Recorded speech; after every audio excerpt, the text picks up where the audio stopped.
You ever have one of those news days where it just feels like the world decided to throw, I don't know, a whole box of random puzzle pieces at you? Ah, yeah. This morning was definitely like that. We had major rumblings in big tech, some pretty worrying geopolitical developments, and then just completely out of nowhere, this huge power outage across like a big chunk of Europe. Yeah, it really makes you stop and think. How does it all connect? If it even does. Well, that's exactly what we're going to try and figure out today. We've gathered a bunch of reports, covering global finance, business, the big headlines. Right. And the mission really is to look past just the surface noise and try to pull out the key insights, see if we can find those threads linking these things together, give you a clearer picture. Okay, good.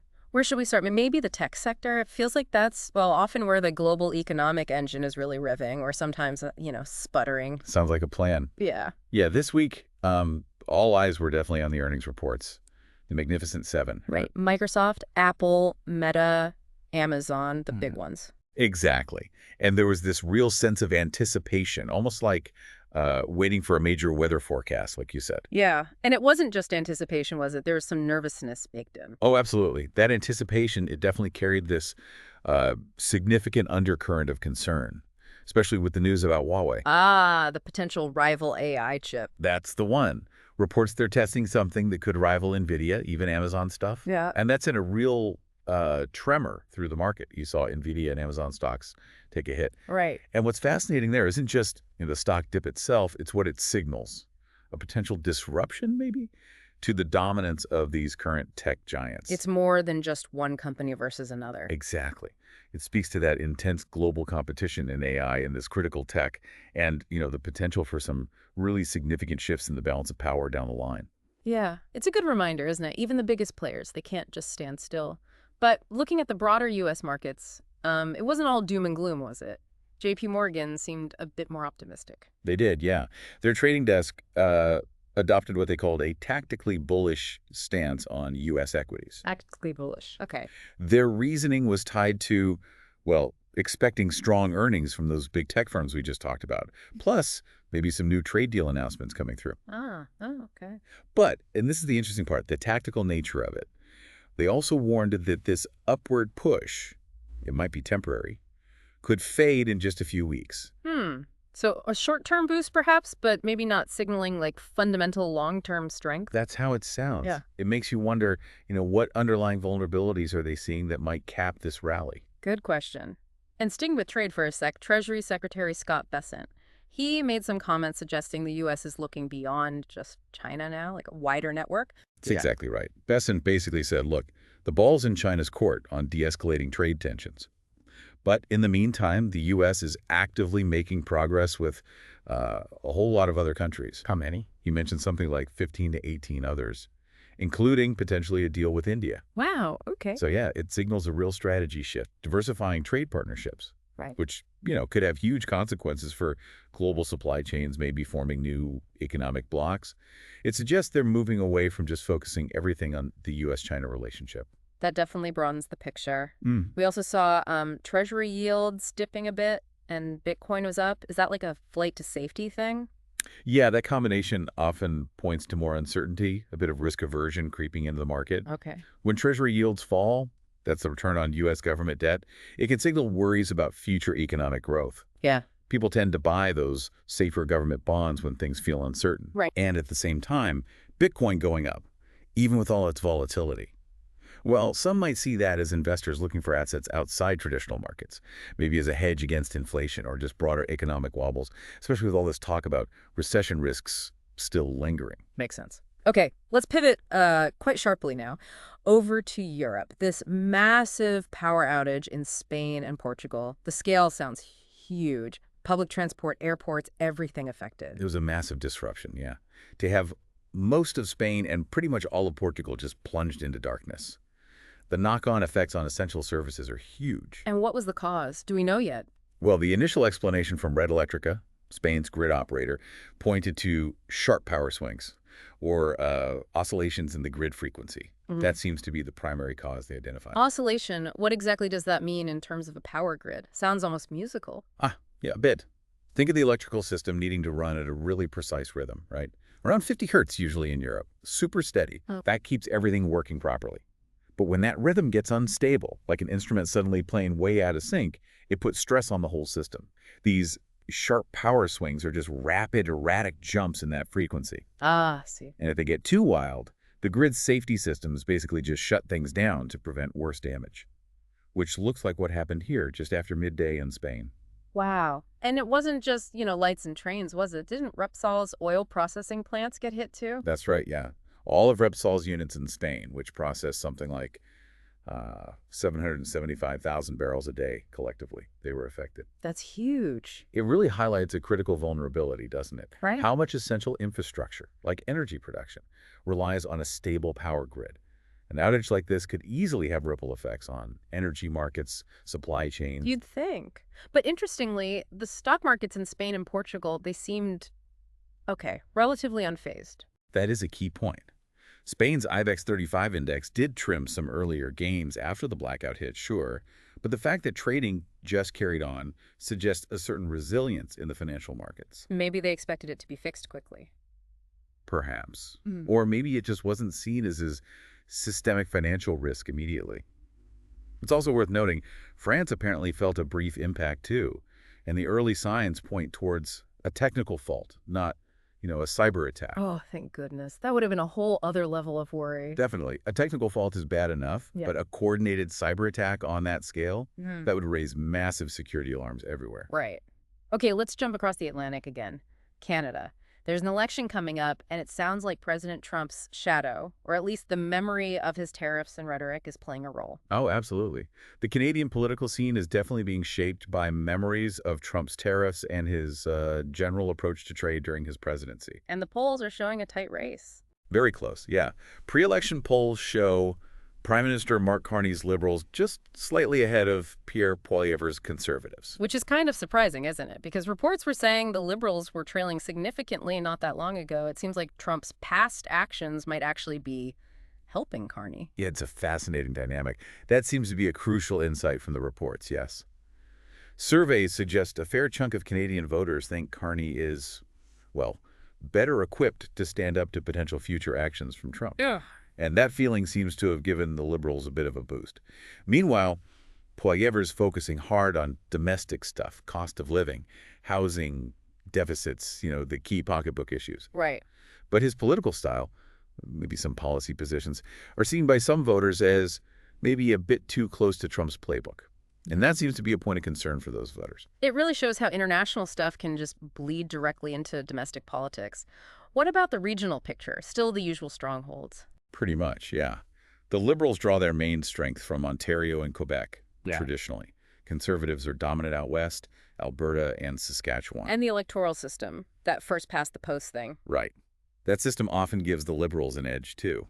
Their support tends to be spread out more efficiently across key ridings, so they can win more seats, even if their national popular vote lead is pretty slim. Gotcha. And the other parties, NDP, Greens. Yeah, the New Democrats, Greens, Bloc Québécois, they're all projected to win some seats, but fewer. Still, they could be important if it ends up being a minority government situation, needing support to govern. Always a possibility in Canada.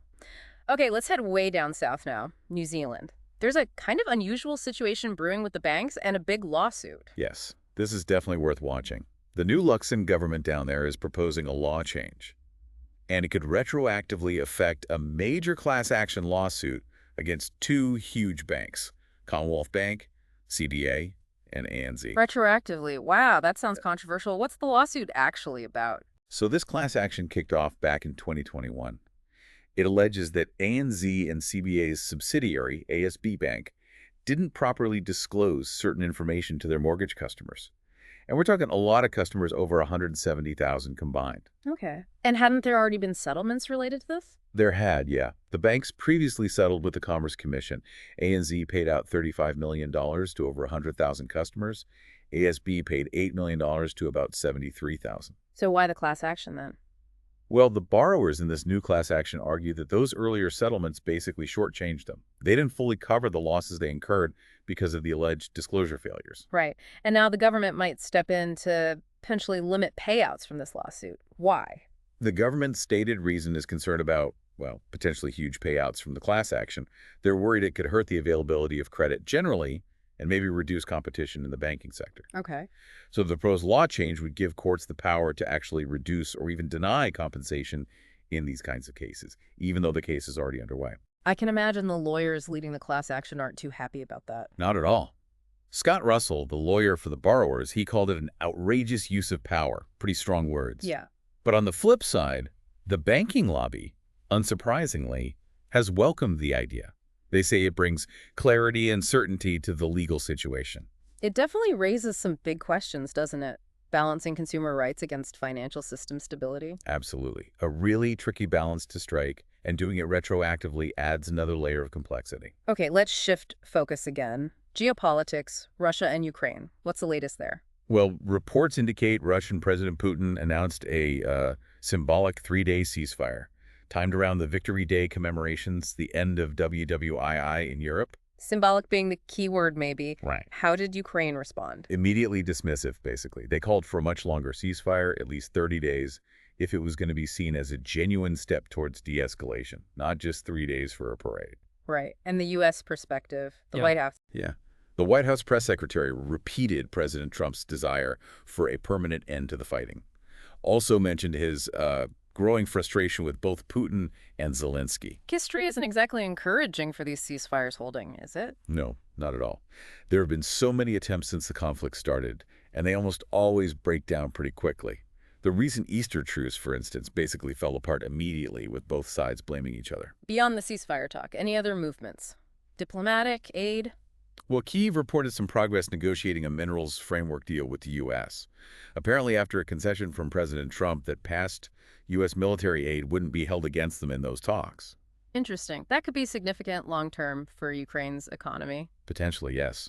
And we also got confirmation from North Korea that they have actually sent troops to fight alongside Russia, which just underscores, again, the international entanglement here. And speaking of aid, those Australian tanks pledged to Ukraine. Any update? Reports suggest their delivery is facing delays. Some sources are pointing towards the Trump administration and maybe concerns about the significant ongoing maintenance costs for those tanks as contributing factors. Okay. Lots of moving parts there. Let's swing back to the business world. Betting industry stuff. Betr and Pointsbet. What happened there? All right, so Betr has snapped up a pretty big stake in Pointsbet Holdings, 19.9%. Didn't Pointsbet reject a bid from Betr just recently? They did, yeah, just a couple of months ago. The board turned down an initial takeover bid. So this purchase shows Betr is still very much interested, maybe trying a different approach. And are they planning another full bid? It sounds like it. Betr is reportedly busy trying to raise significant cash from fund managers, aiming for over $100 million in equity. To fund another offer. That seems to be the main goal, yeah. Yeah. To finance a revised offer for Pointsbet. The word is the basic terms might be similar to the last one, but having the funding locked down would address that funding uncertainty. The Pointsbet board cited as a key reason for rejecting the first bid. Makes sense. Is anyone else in the running? Yeah, it's not just Bettis. Yeah. There's also a rival proposal still on the table from a Japanese group called Mexi. So it's definitely a competitive situation. Okay. We also saw a huge investment announcement from IBM in the U.S. Huge is right. A massive U.S. $150 billion investment plan over the next 5 years, right here in the States. Wow.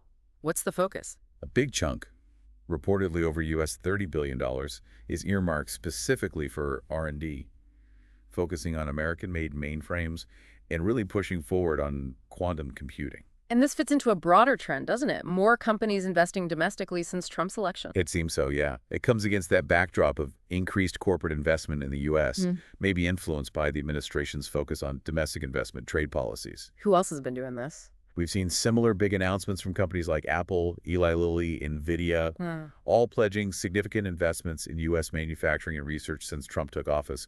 IBM CEO basically said they want to stay at the epicenter of advanced computing and AI.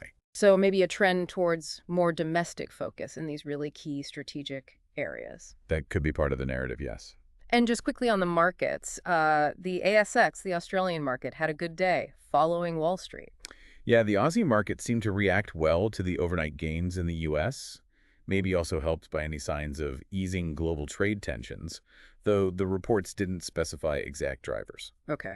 And just looping back quickly to that power outage in Europe, Any idea how long it'll take to fix? The estimates floating around were suggesting up to 10 hours for full power restoration in Spain and Portugal, which, again, just highlights how disruptive these things can be, and for quite a while. 10 hours is a long time without power on that scale. Okay, finally, let's look closer to home. Australia. There's a situation with an independent political candidate, Matthew Kaminzuli. Yeah, Matthew Kaminzuli, he's running as an independent in the seat held by Chris Bowen, the energy minister, and he's found himself in a slightly awkward spot because he's getting very public support from Simeon Boykov. The Aussie Cossack, the pro-Russian figure. That's him. And Kaminzuli's campaign has been actively trying to distance itself from Boykov. But Boykov is still supporting him pretty loudly. Oh yeah, Boykov, who's been living in the Russian consulate in Sydney, avoiding an arrest warrant, he's been all over social media endorsing Kaminzuli, even organized a rally for him in Fairfield. Apparently encouraging his followers to volunteer for the campaign, creating digital tools to help get votes for Kaminzuli. Pretty active support. But Kaminzuli's campaign says there's no link. Right. They've put out statements saying explicitly no connection to Boykov, no financial donations received from him. It really highlights how tricky unsolicited endorsements can be in politics, doesn't it? Trying to control who publicly backs you. Definitely a tricky situation for a candidate.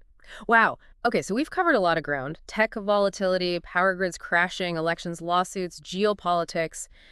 It really is striking how these things that seem so separate, they actually intersect and influence each other. Absolutely. You see tech earnings affecting global markets, then geopolitical tensions impacting trade talks, which then might influence corporate investment decisions, and even something as fundamental as power grid stability gets drawn in. It really hammers home that interconnectedness. It does. And I think that interconnectedness, it underscores a really vital point for you, the listener, in this world that's getting more complex, more linked every day. How do these rapid shifts, these unexpected events, highlight that need for adaptability, for having a broader understanding of global dynamics, no matter what field you're in? That's a great question. Yeah, maybe consider how being able to synthesize these diverse signals, from tech breakthroughs to political wins to economic indicators, how that ability might empower you to navigate your own challenges better, maybe spot opportunities you wouldn't otherwise see. Exactly. It's about connecting the dots yourself. There's clearly a lot to unpack here, and we've, really just scratched the surface on many of these. Just the beginning. Definitely encourage you to delve deeper into any areas that particularly caught your interest today. This deep dive, it's just a starting point for understanding these really intricate, constantly shifting stories.